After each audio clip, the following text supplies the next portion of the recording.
Fiera e Festival delle Foreste. Alla sua terza edizione il progetto di Longarone Fiere Dolomiti, in collaborazione con Veneto Agricoltura, si propone lungo 2 weekend settembrini su 2 filoni. Una parte fra mostra e convegni, con un ricco programma di eventi culturali indirizzati al mondo istituzionale, associativo, della formazione e della ricerca e agli aspetti più innovativi del settore.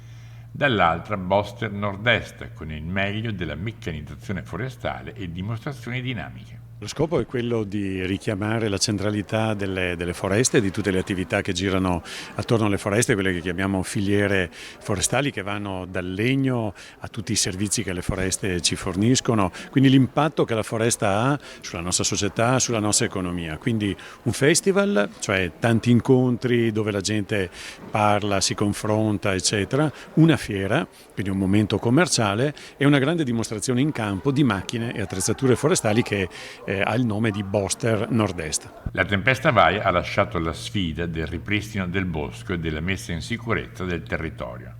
Fiera e Festival delle Foreste vuole essere luogo di approfondimento sui temi ambientali, con il coinvolgimento di tutti i protagonisti pubblici e privati chiamati a confrontarsi insieme sulle problematiche aperte tenendo a riferimento le linee guida, le prospettive e gli obiettivi del Green Deal, il grande progetto della Commissione europea per la sostenibilità futura del pianeta. È un tema europeo, per cui è importante per l'economia del bellunese, ma le foreste, l'ambiente, il Green Deal e questa grande sfida europea sono importanti per tutta l'Europa, per tutto il mondo.